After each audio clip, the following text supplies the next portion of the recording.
हमारे साथ हैं श्री दिलीप कुमार जी दुबे उर्फ डीके दुबे। दुबे जी, स्थानीय निकाय के बारे में बताएंगे आप। कॉमन मैन जो समझ रहा है, जितना उसको हासिल है, जितना उसको ज्ञान है, क्या उससे आगे उसके अधिकार? मेरा जो विषय आएगा वो तो नगर महापालिका से आने वाला है। मेरी नाली, मेरे ड्रेनेज की समस्या है, नगर महापालिका करेगी। मेरा मकान बनना है, नगर महापालिका के पास होगा। मेरा दाखिल खारिज होना है, नगर महापालिका करेगी। मेरी बिजली की समस्या है, नगर महापालिका करेगी। मुझे अपने बच्चे को स्कूल भेजना है, नगर महापालिका के पास स्कूल होते हैं। मेरे घर में कोई स्वास्थ्य संबंधी समस्या है, नगर महापालिका के अपने स्वास्थ्य केंद्र होते हैं। मेरे घर के किसी भी प्रकार का नक्शा, समस्या जो भी है, वो मेरी सरकार कौन सी है? मेरी सरकार तो निश्चित रूप से नगर महापालिका है।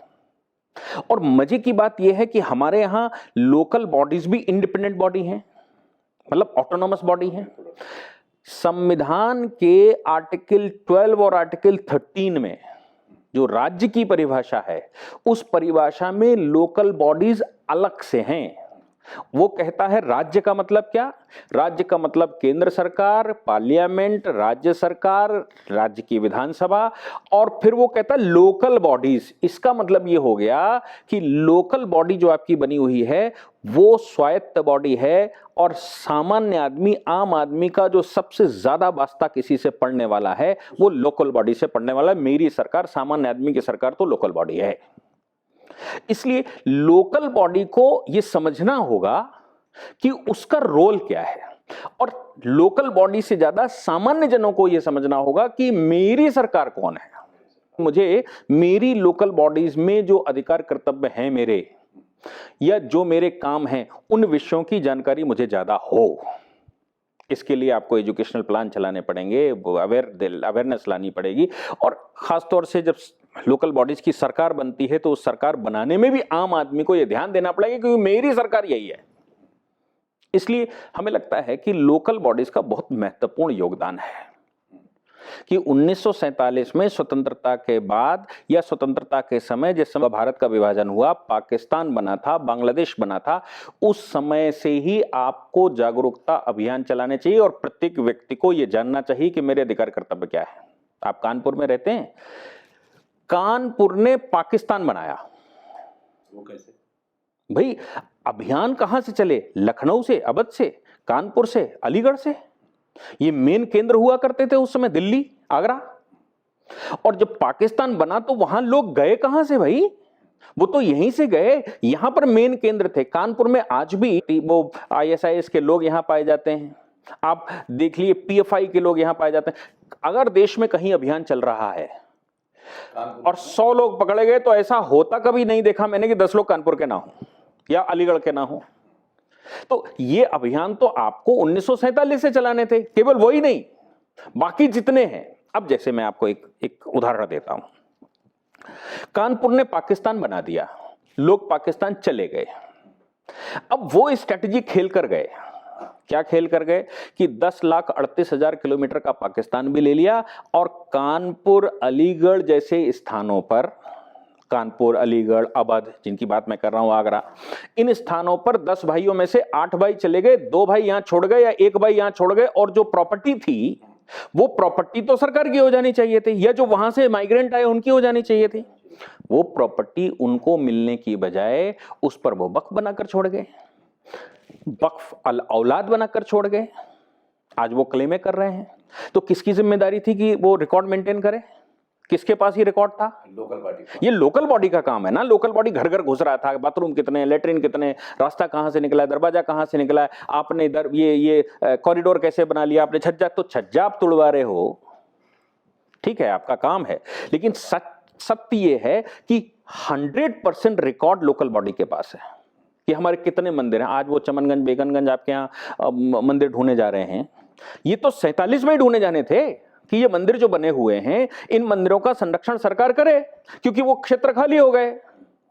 माइग्रेशन हुआ, इमिग्रेशन हुआ, आबादी इधर की उधर गई, उधर से इधर है, सब ठीक है।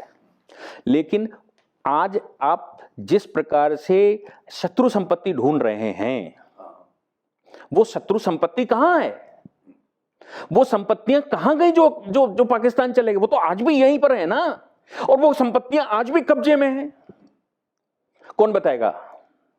लोकल बॉडी बताएगी ना कि भाई ये संपत्ति मेरे रिकॉर्ड में सन 1946 में इसके नाम चढ़ी हुई थी और आज 1946 के बाद इतने लोग चले गए, क्योंकि लोकल बॉडीज के बाद एक एक व्यक्ति का हिसाब रहता है। आप ये तो मानते हैं ना कि लोकल बॉडी के बाद एक एक व्यक्ति का हिसाब रहता है। आपने घर में 3 बाथरूम सैंक्शन कर रखे हैं, चौथा बना लेते हैं तो लोकल बॉडी आप पे टैक्स लगा देती है। तो वो जब बाथरूम आपके जानते हैं तो वो एक एक चीज जानते हैं, ये लोकल बॉडी का काम है। फिर मुझे बताइए, लोकल बॉडी के पास सफाई कर्मचारी होता है, लोकल बॉडीज के पास म्यूटेशन के लिए अधिकारी होता है, लोकल बॉडीज के पास इंजीनियरिंग डिपार्टमेंट होता है, लोकल बॉडीज के पास रेवेन्यू डिपार्टमेंट होता है। एलआईयू जहां फेल होती है वहां सिर्फ लोकल बॉडी काम कर सकती है। उसके पास इतने कर्मचारी घर घर में घुसा हुआ है। अगर वो सही से इंफॉर्मेशन तंत्र विकसित कर ले तो राज्य सरकार को यहां एफर्ट ज्यादा करने की जरूरत ही नहीं पड़ेगी। आपको ये जो 10-10 जब अभियान चलाते हो तो पकड़ते हैं, ये आपको अभियान चलाने की जरूरत नहीं पड़ेगी। ये सारी जिम्मेवारी लोकल बॉडीज की थी। नहीं अभियान चला पाए, नहीं कर पाए, हम इस चक्कर में बने रहे, केंद्र में नेहरू जी बैठ गए हैं, हम इस चक्कर में पड़ रहे हैं कि राज्य में सरकार बैठी हुई। हमने ध्यान ही नहीं दिया कि असली सरकार तो जो गांधी जी कहा करते थे वो सरकार तो हमारी लोकल बॉडी में थी, हमारी नगर महापालिका में थी, हमारी ग्राम पंचायत में थी, हमारी जिला पंचायत में थी, हमारी नगर पंचायत में थी। उस पर कौन काम करेगा? मुझे लगता है कि अगर इस पर सही से काम कर लिया जाए, अभी चुनाव का समय, यस, अब देखिए जब जागे तभी सवेरा। वक्फों के खेल सन 1946 से खेले जा रहे हैं। खुले तो अभी खुलने शुरू हुए, पिछले 2 वर्ष से खुलने शुरू हुए तो सामने लोगों के आया। कोर्ट भी इस समय एक्टिव हो रहा है। जो वो कोर्ट आज ऑर्डर कर रहा है ना, कह रहा है कि आप हमें बताइए कि आप ये प्रॉपर्टी कहां से लाए। उसको लग रहा है कि ये सब फेल हुए हैं। अब भाई जैसे अवेयरनेस आएगी वैसे वैसे काम होगा। तो अगर हम वक्फे अभी खोल सकते हैं, कृषि प्रॉपर्टियां, अभी देखिए केरला हाईकोर्ट का परसों का एक जजमेंट है। केरला हाईकोर्ट ने ये कहा कि भाई ये जो चर्च बना हुआ है ये टोटल इलीगल है और इसने प्रॉपर्टी सरकारी, इन लोगों ने प्रॉपर्टी सरकारी कवर करके रखी हुई है, ये बेच रहे हैं। उस पर एनजीओ बना लेते हैं, उस पर सोसाइटी बना लेते हैं, ये बेच रहे हैं। उस पर मुकदमा हो गया, वो हाई कोर्ट आ गया। हाई कोर्ट ने राज्य सरकार को लिखा और फिर केंद्र सरकार को लिखा और ये कहा कि भाई रिलीजियस इंस्टीट्यूशन के नाम से, ये रिलीजन के नाम से, चाहे वो वक्फे हो चाहे ये चर्च हो, ये सब इंक्रोचमेंट 100% सरकारी संपत्ति का किए हुए हैं। इस पर आप कोई यूनिफॉर्म लॉ क्यों नहीं बनाते? अब ये तो उनकी बात हो गई, लेकिन डेटा सर्वे, डेटा कलेक्शन कौन करेगा? सर्वे कौन करेगा? ये तो लोकल बॉडी का काम है ना कि वो ये कहे कि भाई हमारे क्षेत्र में 4 चर्च हैं, इनका रिकॉर्ड ये कहता है कि सन 1945 में, 1940 में, 1927 में, 1853 में ये बना था, ये संपत्ति इनके नाम चढ़ी जरूर है लेकिन इसका रिकॉर्ड ऐसा ऐसा ऐसा ऐसा। जहां पर डेवलपमेंट अथॉरिटी बैठी हुई है, जैसे आपके कानपुर में केडीए बैठी हुई है, तो केडीए तो बहुत बाद में बना, तो केडीए से भी कोऑर्डिनेशन, केडीए तो केवल कोऑर्डिनेशन का काम कर रहा, रिकॉर्ड तो उनके पास है। फिर हम कहें रेवेन्यू बोर्ड यहां पर बैठा होगा, आपके यहां रेवेन्यू बोर्ड बैठा होगा, कलेक्टर बैठा होगा, इनके बीच में कोऑर्डिनेशन जो मूल इकाई है वो कौन है? वो मूल इकाई जहां से ये सब कुछ शुरू होगा वो केवल और केवल लोकल बॉडी है। इसको अपना रोल जिस दिन समझ में आ जाएगा, जिस दिन लोकल बॉडी को अपने देश में रोल समझ में आ जाएगा, आपका देश अपने आप राज्य राम राज्य हो जाएगा। राम राज्य केंद्र से शुरू हुआ इस समय। सवाल दुबे जी फिर वहीं पर आकर अटकता है। लोकल बॉडीज में ये देखा गया है कि जनरली पार्टी प्रिवेल कर जाती है। अब जहां पार्टी प्रिवेल कर जाए वहां पर आपको कैपेबल कैंडिडेट चुनना आसान हो जाता है, क्योंकि आपको मालूम है पार्टी का अपना वोट है, हम किसी को भी खड़ा करेंगे उसको निकाल लाएंगे। वो अगर इस प्रकार के कैपेबल कैंडिडेट ढूंढ लें कि भाई जिसको लोकल बॉडी में लोकल गवर्नेंस का अच्छा अनुभव हो सकता है या अच्छा चला सकता है, तो हमें लगता है कि बहुत हद तक इसका सोल्यूशन निकाला जा सकता है। अभी आपने अमित शाह जी को सुना होगा 2 दिन पहले, उन्होंने कहा कि भाई हम आईपीसी सीआरपीसी एविडेंस बदल रहे हैं। आवश्यकता है बदलाव की, जनता की डिमांड भी थी। और इसके अलावा आप 200 वर्ष का कानून कब तक चलाओगे? कानपुर नगर महापालिका का मैं आपको बताऊं, कानपुर जिला बना सन 1803 में, तो 78 तक, खासतौर से 1773 हम कह लें में जाजमऊ का युद्ध हुआ है, अंग्रेजों का और इसका वजीर का, लखनऊ अवध का। 78 में ये कंटोनमेंट बोर्ड ले आए। एक में ये एनेक्स टेरिटरी हो गई। एनेक्स टेरिटरी मतलब है कि 1801 में वजीर ने ये संपत्ति दे दी ब्रिटिश कंपनी को। 1803 में उन्होंने जिला बना दिया। 1803 तक कानपुर कितना बड़ा था आप अंदाजा भी नहीं लगा सकते। उससे पहले कानपुर जिला नहीं हुआ करता था। कभी कानपुर कन्नौज का हिस्सा हुआ करता था, फिर वो कानपुर कभी कालपी का हिस्सा हुआ करता था। बहुत पहले ये हिस्सा हुआ करता था, जनपद होता था। जनपद उसका नाम आज की तारीख में फर्रुखाबाद है। कभी वो पंचाल हुआ करता था, वहां का ये हिस्सा हुआ करता था, उसकी ये टेरिटरी होती थी। और यहाँ पर एक गांव कान्हापुर हुआ करता था। ये ब्रिटिश डॉक्यूमेंट में बता रहा हूँ, 1841 के बंदोबस्त में ये उन्होंने कहा है कि इसके स्टेटस क्या था। तो उन्होंने कहा कान्हापुर या काहनपुर, ऐसा कुछ 2-3 शब्द उन्होंने कहे कि ये। फिर बाद में इसको आपको एक और बात बता दूं कि कानपुर का नाम खानपुर भी लोगों ने रखा। यस, कान्हापुर इसका ओरिजिनल नाम है, बिगड़कर खानपुर हुआ। 1773 की जो लड़ाई हुई, उस लड़ाई में अंग्रेज जब जीते हैं तो उन्होंने पुकार लगाई कौनपुर कौनपुर कौनपुर कौनपुर, हमने कौनपुर जीत लिया। तो वो कान्हापुर खानपुर और कान्हापुर में कंफ्यूज हुए तो उन्होंने कौनपुर शब्द इस्तेमाल किया। वो कौनपुर शब्द जो है फिर ब्रिटिश गवर्नमेंट ने जब जिला बनाया तो उसने कौनपुर ही इसका नाम रखा। हाँ, तो वो कौनपुर उन्होंने नाम रखा। हाँ, तो कौनपुर सरकारी रिकॉर्ड में COWN है, कौनपुर उन्होंने नाम रखा। और फिर यहां पर रेवेन्यू बोर्ड बनाया। धीरे से रेवेन्यू बोर्ड बनाकर यहाँ सिस्टम शुरू किया। गांव से इंडस्ट्रियलाइजेशन इसका शुरू होता है। अभी एक विलेज है, और जैसे आज जाजमऊ है, उसका नाम उस समय ब्रिटिश रिकॉर्ड में सीमा मऊ हुआ करता था। सीमा मऊ 1909 का अगर आप डॉक्यूमेंट देखेंगे, जो जब कानपुर जिला बन चुका था, 100 साल हो चुके थे, तो मुस्लिम आबादी केवल बेकनगंज हुआ करती थी, बहुत छोटी सी, और बाकी सब आबादी आपकी अपनी थी। म्योर मिल यहाँ आ गई सबसे पहले, फिर एल्गिन मिल वो ले आए, फिर BIC वो ले आए, और ITC ले आए। ये इंडस्ट्रियल एरिया बनाना शुरू कर दिया। फिर वो बिजली उसी समय ले आए। बिजली के बाद रेलवे ले आए, या कहें रेलवे और बिजली आगे पीछे आइए, कौन सा पहले आया कौन सा बाद में आया। और कानपुर में अगल बगल, चूंकि ये सेंट्रल पॉइंट हुआ करता था, अगल बगल की सारी लेबर आनी इकट्ठी शुरू कर दी। उन्होंने उसको मैनेजमेंट शुरू कर दी। इसलिए आप देखेंगे कानपुर में लेबर कॉलोनी सबसे ज़्यादा है। कानपुर में आप देखेंगे चर्चों की श्रृंखला इतनी बड़ी है क्योंकि उन्होंने अपने दफ्तर बनाए थे। DM कार्यालय बनाया, उसके बगल में चर्च बना लिया। DM कार्यालय बनाया, उसके बगल में एक क्रिश्चियन कॉलेज बना लिया, क्राइस्ट चर्च बना लिया। DM कार्यालय जहां पर बनाया, छावनी जहां पर बना, वहां एसोसिएट चर्च बना लिया। वो सरकारी जमीन पर, मैं इसलिए कह रहा हूं कि ये सब सरकारी जमीन है। वो सरकारी जमीन वो सरकार थी तो सरकार ने बनाना शुरू कर दिया, और उन्होंने इसको विकसित करना अपने हिसाब से, इसका तंत्र विकसित करना शुरू कर दिया। आजादी के बाद भी हमने उनके तंत्र को नहीं तोड़ा, और हम उसी तंत्र पर चलते रहे। उसका परिणाम ये आप आज भुगत रहे हो। अगर 47 के बाद आपने भारतीय तंत्र अडॉप्ट किया होता, लोकल बॉडीज का भी, जो ग्राम का है, लोकल बॉडी ग्राम का, या जो शहर का टाउन एरिया जहां है, वहां तंत्र क्या है वो समझिए।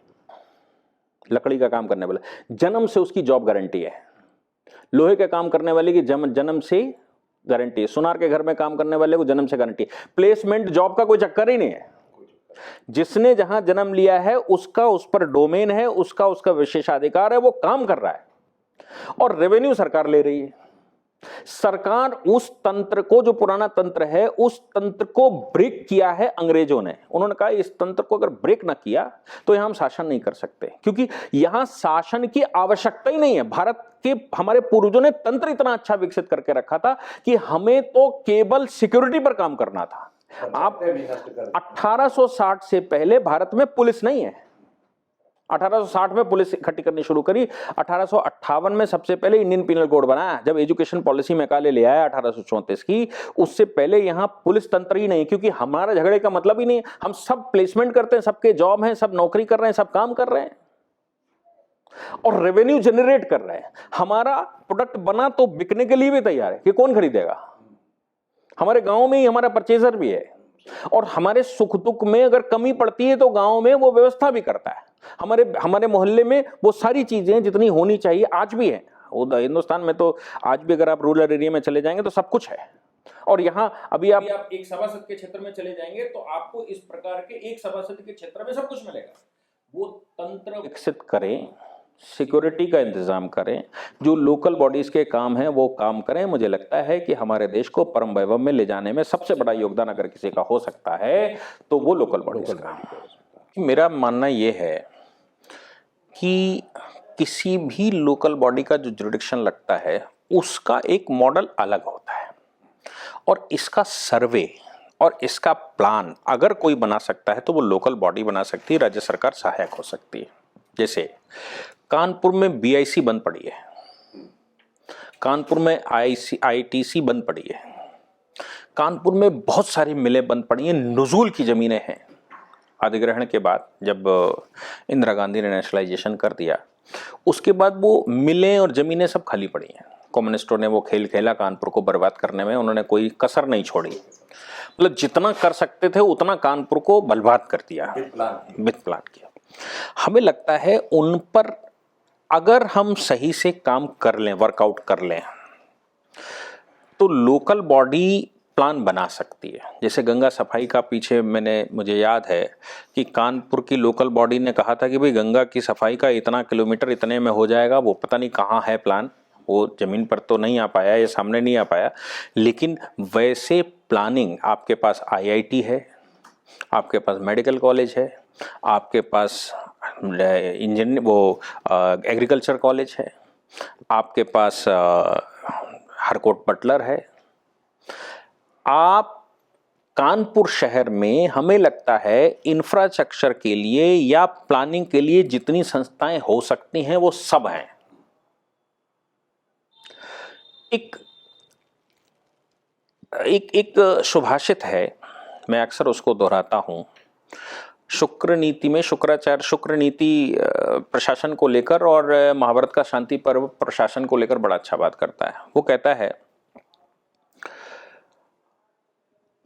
कि योजकस्य तत् दुर्लभा अयोग्य पुरुषा नास्ति।